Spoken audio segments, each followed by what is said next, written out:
முரட்டுக்காலை என்ற அந்த பிரம்மாண்டமான படம் தான், அந்த வெற்றி தான் இந்த சூப்பர் ஸ்டாருங்கிற பட்டத்துக்கு அர்த்தத்தை கொடுத்தது. ஒரு முழுமையான அர்த்தத்தை கொடுத்தது முரட்டுக்காலை படம் தான். ரொம்ப ஒரு அதிர்ச்சியான நாள், வேதனையான நாள். வேறப்பாடு சரவண அவர்கள் நம்ம விட்டு வழங்கிவிட்டார். தமிழ் திரையுலகில் மிகப்பெரிய அடையாளம் ஏவிஎம். ஏவிஎம் என்ற அந்த வார்த்தையை விட்டுட்டு தமிழ் திரையுலக வரலாறு நம்ம எழுத முடியாது. ஏவிஎம் ஐயப்ப செட்டியார் அவர்கள் ஆரம்பித்தார். அது அப்படியே சரவண சார் தொடர்ந்து பண்ணாங்க. தமிழ் துறையில் ஒரு கமர்ஷியல் படங்கள் முதல்ல ஒரு கமர்ஷியல் படத்தை மிக பிரம்மாண்டமாக கொடுத்தது ஏவிஎம். ஏவிஎம்னாலே பிரம்மாண்டம் தான். முரட்டுக்காலை ரஜினி சாருக்கு அதுக்கு முன்னாடியே சூப்பர் ஸ்டார் பட்டம் கொடுத்துருந்தாலும் இந்த முரட்டுக்காலை என்ற அந்த பிரம்மாண்டமான படம் தான், அந்த வெற்றி தான் அந்த சூப்பர் ஸ்டாருங்கிற பட்டத்துக்கு அர்த்தத்தை கொடுத்தது. ஒரு முழுமையான அர்த்தத்தை கொடுத்தது முரட்டுக்காலை படம் தான். பட்டி தொட்டிலாம் மிகப்பெரிய வெற்றி.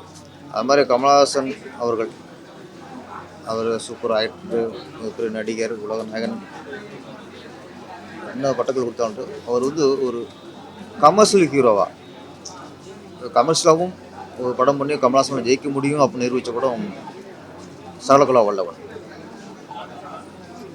ஏவிஎம் பாமர் மக்களுக்கான படங்கள் கொடுத்தவங்க.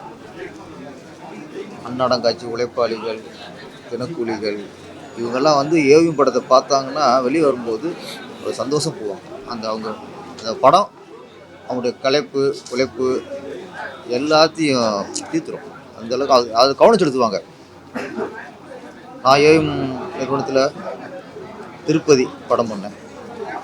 Ajith sir hero. நான் எத்தனையோ படங்கள் பண்ணியிருந்தாலும் சரி, ஏவிஎம் பெண்ணரில் நான் படம் பண்ணது எனக்கு மிகப்பெரிய பெருமையான விஷயம். வாழ்க்கையில் எனக்கு ரொம்ப கௌரவமான விஷயம் என்னென்னா, ஏவிஎம் பெண்ணரில் நான் படம் பண்ணேன். அந்த அங்கீகாரம் கிடைச்சதுக்கு ஏவிஎம் சரவண சார் ரொம்ப காரணம். நான் அதுக்கு முன்னாடி திருப்பாச்சி, சிவாசி படம் வெளிவந்த டயத்தில் ஏவிஎம் சார் சரவண சார் அழைச்சி எங்கள் படம் பண்ணணும்னு சொல்லும்போது அந்த தருணம், அப்போ தான் நான் ஏவிஎம்மில் நான் கமிட் ஆகும்போது தான் நான் உண்மையிலே சினிமாவில் வெற்றி அடைஞ்சுன்னு நினச்சேன்.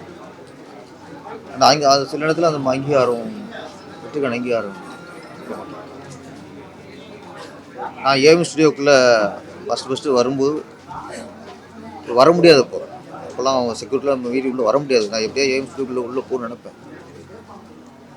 அப்போ ஒரு 10 ரூபா ஒருத்தர் லஞ்சம் கொடுத்து அவர் கொண்டாந்து உள்ளே விட்டார் என்னைய ஏவிஎம்குள்ளே. அப்போ 2 ரூபா ஷூட்டிங் பார்த்து கிளம்பிட்டேன். அதே நிறுவனம் எனக்கு திருப்பி 10 லட்சம் அட்வான்ஸ் கொடுத்து எனக்கு படம் பண்ண சொன்னாங்க. சரவண சார் கையால் நான் ஃபஸ்ட்டு அட்வான்ஸ் வாங்கினேன். அந்த தருணமும் வாழ்க்கையில் அதான் அப்போ தான் நம்மளுக்கு வெற்றி அடைச்சிட்டோம்னு நம்மளுக்கு தோணும். இன்னொன்று ஏவிஎம் உதயகுமார் சொன்ன மாதிரி நானும் அதை உணர்ந்தேன்.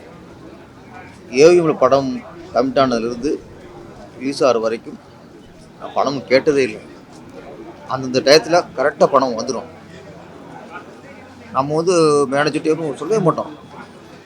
கரெக்டாக செட்டில் பண்ணி கரெக்டாக இயக்குனர் மட்டும் இல்லை, நடிகர்கள், கேமராமேன், டெக்னீஷியன் எல்லாருக்குமே சம்பளம் கேட்காமலே ஃபஸ்ட்டு கொடுத்துருவாங்க.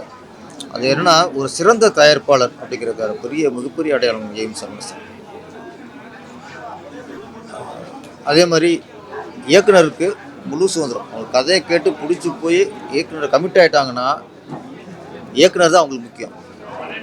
ஏவிஎம் நிறுவனத்தை பொறுத்த வரைக்கும் நடிகரை விட அவங்களுக்கு இயக்குனர் தான் முக்கியம். இயக்குனருக்கு தான் அதிக மரியாதை கொடுப்பாங்க. ஒவ்வொன்றும் இயக்குனரை கேட்டு தான் செய்வாங்க. அந்தளவுக்கு இன்றைக்குள்ள நிறைய தயாரிப்பு நிறுவனம் இருக்குது. அதெல்லாம் கற்றுக்கொண்ட விஷயம் ஏவிஎம் சரவண சார்கிட்ட கற்றுக்கொண்ட விஷயம் என்னென்னா, கதைக்கு முக்கியத்துவம் கொடுக்கணும், இயக்குனருக்கு முக்கியத்துவம் கொடுக்கணும். அப்படி கொடுத்தா தான் அந்த படம் நல்லா வருங்கிற ஒரு சூட்சமத்தை தெரிஞ்சவங்க தான் ஏவிஎம் சரவண சார். அவர் இன்றைக்கி நம்ம விட்டு மறைஞ்சிட்டார்.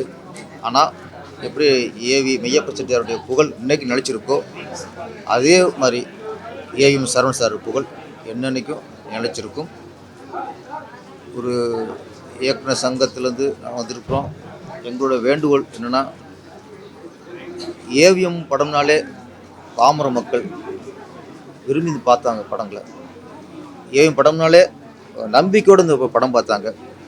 இப்போ கொஞ்சம் காலமாக அவங்க ஏவிஎம் நிறுவனம் படம் தயாரிக்கலை. திரும்ப படம் தயாரிக்கணும். நீங்கள் மக்களுக்காக, பாமர மக்களுக்காக, ஏழை மக்களுக்காக, அவங்க சந்தோஷத்துக்காக பழையபடி ஏவிஎம் நிறுவனம் படங்களை தொடர்ந்து தயாரிக்கணும்னு வேண்டிக்கிறோம். செய்திகளை உடனுக்குடன் தெரிந்து கொள்ள கீழ்கண்ட கேபிள் மற்றும் டிடிஹெச் நெட்வொர்க்குகளில் எம்நாடு செய்தி தொலைக்காட்சியை காணுங்கள். பாதகம் செய்பவரை கண்டால் நாம் பயம் கொள்ளலாகாது பாப்பா. மோதி மிதித்துவிடு பாப்பா, அவர் முகத்தில் உமிழ்ந்துவிடு பாப்பா. அண்மை செய்திகளை உடனுக்குடன் தெரிந்து கொள்ள இணைந்திருங்கள் எம்நாடு தொலைக்காட்சியுடன்.